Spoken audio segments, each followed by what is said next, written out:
नमस्कार, बहुत स्वागत है आप सभी का। आप देख रहे हैं भारत 24। आपके साथ मैं हूं प्रिया सिन्हा और वक्त है जवाब देना पड़ेगा का, जिसमें आज बात होगी प्रसाद में मिलावट और इस पर जारी सियासत की। तिरुपति में लड्डू विवाद पर सियासत में लगातार उबाल जारी है। लड्डू में इस्तेमाल घी में जानवर की चर्बी के इस्तेमाल की पुष्टि के बाद तिरुपति मंदिर का शुद्धिकरण किया गया। इसके साथ ही मामले की जांच को लेकर एसआईटी का गठन भी कर दिया गया। तो वहीं आंध्र प्रदेश से लेकर यूपी तक इस मामले को लेकर सियासत तेज है। समाजवादी पार्टी सांसद डिंपल यादव ने कहा कि वृंदावन के मंदिर के प्रसाद की भी जांच होनी चाहिए। खाद्य विभाग प्रसाद की क्वालिटी की जांच करे। कई राज्यों की सरकारों ने तो पहले ही बड़े मंदिरों में प्रसाद की क्वालिटी को लेकर रिपोर्ट मांग ली है। यानी कि तिरुपति के लड्डू पर सियासी उबाल और मंदिर में प्रसाद पर उठ रहे हैं सवाल। आज चर्चा इसी पर करेंगे। हमारे साथ गेस्ट का खास पैनल मौजूद होगा। मेहमानों का आपसे परिचय करवाएंगे, लेकिन उससे पहले आपको सुनवाते हैं डिंपल यादव ने आखिरकार कहा क्या कुछ।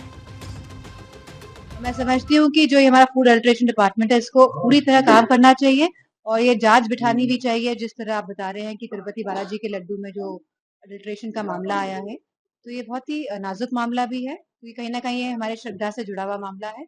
और इसी तरह की बात हमारे वृंदावन में भी सुनने को मिली है, जहाँ पे सही किस्म का खोए का इस्तेमाल नहीं हो रहा है या उसमें भी मिलावट हो रही है। तो मैं समझती हूँ कि अब इस डिपार्टमेंट को कुछ काम करना चाहिए, क्योंकि सरकार भारतीय जनता पार्टी है की है, तो इनको पूरी जिम्मेदारी के साथ इस पे काम करवाना चाहिए।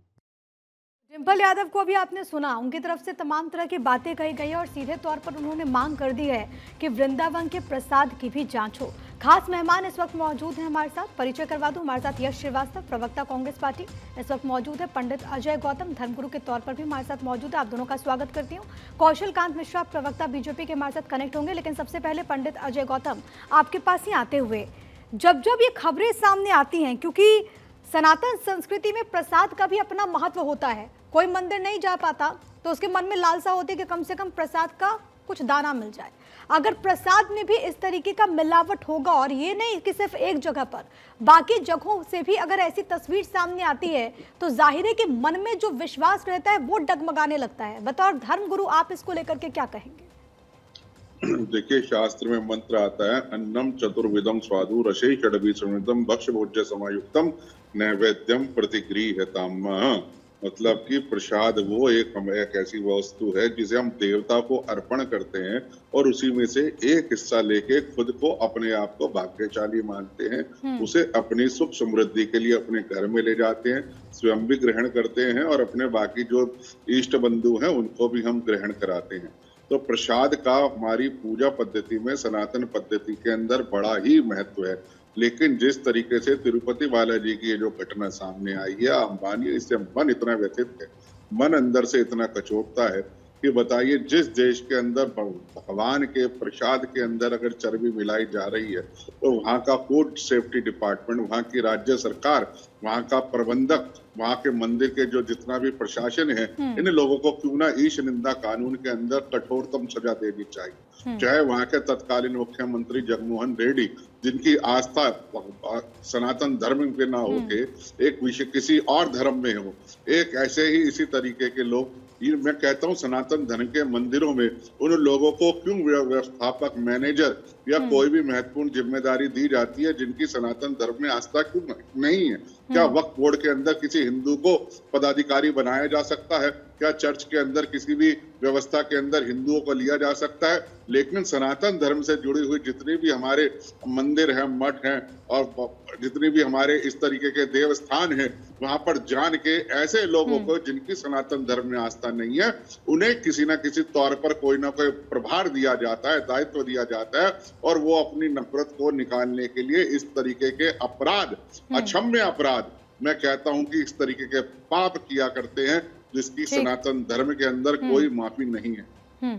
ठीक, आपने दो तीन बातें बड़ी महत्वपूर्ण कही, और सबसे अहम संचालन को लेकर के आप ये बात कह रहे हैं। मैं लौटूंगी आपके पास, आगे हम विस्तृत तौर पर चर्चा करेंगे। लेकिन बीजेपी के प्रवक्ता कौशल कांत मिश्रा भी हमारे साथ मौजूद हैं। कौशल जी, आप ही से प्रश्न पूछते हुए कि इस वक्त जो परिस्थितियां बनी हुई हैं, डिंपल यादव ने तो सीधे तौर पर यह कह दिया है कि वृंदावन के भी प्रसाद की जांच हो। क्या आपकी सरकार करवाएगी जांच? देखिए, जहां जहां किसी भी वक्त को अगर कोई भी डाउट होगा तो उसकी जांच होगी, और मुझे लगता है कि आपको ये देखना पड़ेगा कि इसका इतिहास क्या है। तमिलनाडु की सरकार, जैसे हमसे पहले बता रहे थे सर, हाँ। कि वहां पर जिस तरीके से दूसरे फेथ के लोगों को ट्रस्ट में लिया जाता है, मंदिर का पूरा कंट्रोल उनके पास है। तमिलनाडु सरकार में पूरा कंट्रोल, मैनेजमेंट, सुपरविजन, एडमिनिस्ट्रेशन, पूरी तरह से फुल कंट्रोल जिस तरीके से मंदिरों का है और मंदिरों की अव्यवस्था हो रही है, उस व्यवस्था को सब जगह कंपेयर नहीं किया जा सकता है। अगर किसी भी नेता के पास, किसी भी भक्त के पास, किसी भी के पास भी कोई डाउट है, कोई सबूत है कि ऐसा गलत हो रहा है, तो उसके साथ है सरकार सारी चीजों के लिए ओपन है और वो उसकी जांच कराएगी अगर किसी को भी कोई डाउट है।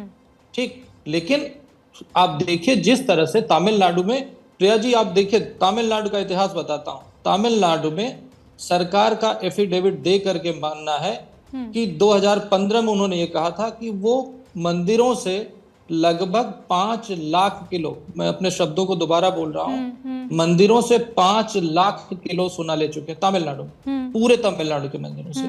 और अगर हम तिरुपति बालाजी का जो रेवेन्यू जनरेशन देखें और जो लड्डू में जो बार बार बात हो रही है कि लड्डू टेंडर करके सस्ता निकाला गया था, सस्ते टेंडर से क्या फायदा होगा? मंदिर का पैसा जा किसके पास रहा है? सरकार उसको अपने सेकुलर कामों के लिए यूटिलाइज कर रही है, ना ही वहां पे हिंदू धर्म का प्रमोशन हो रहा है, ना प्रोपोगेशन हो रहा है। जिन पर ये आरोप, क्योंकि आपके एनडीए की सरकार है, जगन मोहन रेड्डी ने बकायदा पीएम को एक लेटर लिखा और उन्होंने कहा कि सिर्फ राजनीति चमकाने के लिए इस तरीके का आरोप उनके ऊपर लगाया जा रहा है। देखिए, बात राजनीति की है ही नहीं, बात यहाँ पर हिंदू धर्म के आस्था की है। ठीक, राजनीति हर मुद्दे पर हो सकती है, लेकिन आस्था के ऊपर राजनीति बिल्कुल नहीं होनी चाहिए। ठीक ठीक, यश जी, आस्था के ऊपर राजनीति नहीं होनी चाहिए। कांग्रेस इस मसले पर क्या कहेगी? क्योंकि अगर मिलावट होता तो जाहिर है कि जो आस्था है उसके साथ तो खिलवाड़ हो रहा है ना। क्या इस विषय पर भी सियासत होनी चाहिए या फिर आप भी सहमत है कि मंदिरों में प्रसाद की जांच होनी चाहिए?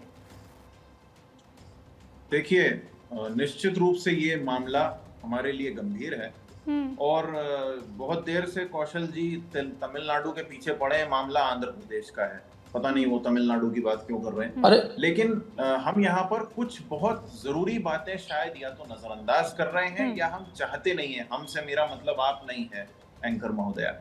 तो कुछ लोग हैं जो ये चाहते हैं कि ये गलत तरीके से लोगों के बीच में बात पहुंचे और असली मुद्दे पे से ध्यान भटक जाए।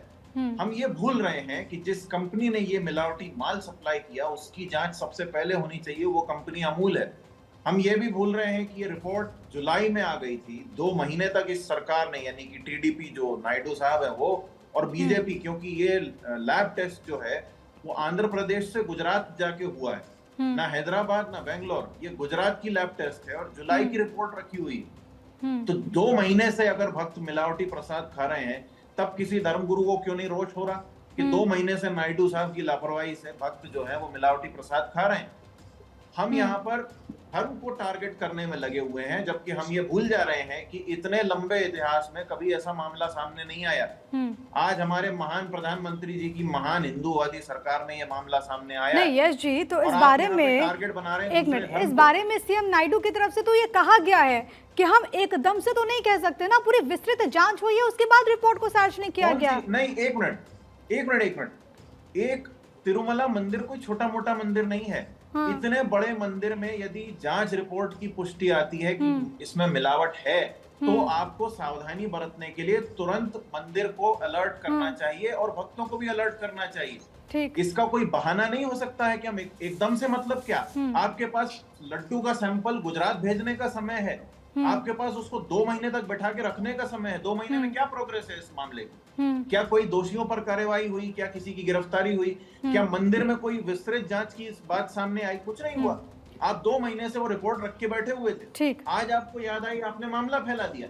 जांच कीजिए, विस्तृत कार्रवाई कीजिए, अमूल पर कार्रवाई कीजिए ना। एक मिनट, क्यों नहीं किया आपने?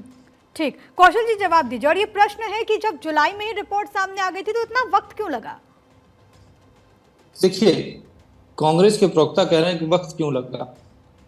कोई रिपोर्ट आई और इतनी ऐसी रिपोर्ट हो तो उस पर बिना जांच करके, बिना सोचे समझे, जब तक कंफर्म ना हो जाए तब तक कुछ भी करना राजनीति है। जैसे कांग्रेस के लोग, क्या ये आज से हो रहा है? आप ये समझिए 1995 से तिरुपति बालाजी का सारा कंट्रोल, जो वहाँ के जो रेगुलर पूजन करने वाले लोग थे उनसे लेकर के उनको हटा करके उनको नौकरी पे रख दिया गया। ये वहां की सरकार का काम था। उसके बाद आप ये देखिए, ये लोग कहते हैं ना मंदिरों में जाते हुए, मैं प्रिया जी बताता हूँ, तिरुपति बालाजी के बारे में बोला जाता है, तिरुपति बालाजी को सबसे पहले जो मूर्ति वहां पे स्थापित है हजारों साल पहले, उसको सबसे पहले पाने वाला कौन था? एक बार उनको कंप्लीट करने दीजिए, फिर आऊंगी आपके पास। गोल जाति होती जिसको हम लोग ग्वाला कहते हैं, हमारे यहाँ यादव थे, और उस फैमिली के लोग सदियों से, उसी फैमिली के लोग सदियों से, जब आज भी तिरुपति बालाजी का मंदिर खुलता है तो पहला दर्शन वो यादव फैमिली का आदमी करता है। वो पहले उसका मेन ट्रस्टी होता था जो अपॉइंटेड नहीं था, पर वहां की सरकार ने क्या किया, वहां पे उसको अपॉइंट कर दिया, अब वो नौकरी करता है। इसी तरीके से जो वहां के पुजारी की फैमिली, करीब 15 फैमिली हैं, वो 15 फैमिलियां हजारों सालों से उसी फैमिली के लोग पूजा करते आते थे। और सिर्फ पुजारी और ग्वाले की बात नहीं है, वहां पे जो लोग फूल वाले थे, जो वहां पे लोग खाना बनाने वाले थे, भिस्ती थे, सफाई कर्मचारी थे, सब उसी फैमिली के हिसाब से करते थे। जब सरकार ने उस मंदिरों का कंट्रोल लिया और सरकारी कंट्रोल में लेकर के वो जो सदियों से प्रथा चली आ रही थी उसको चेंज कर दिया। आप ये समझिए तिरुपति बालाजी के मंदिर में और बहुत सारी चीजें सरकार ने जब कंट्रोल लिया, जब से कंट्रोल 95 से लेके आज तक सरकार ने उसका ऑडिट नहीं कराया है। सोचिए, मंदिर के जो ज्वेल्स हैं उसके लिए कोर्ट ने आदेश दिया हुआ है, कोर्ट मतलब ये CIC की रिपोर्ट है, उस रिपोर्ट में कहा गया है कि हम वहां के जो एम्प्लॉय उन्हें पता ही नहीं वो असली हैं या नकली हैं।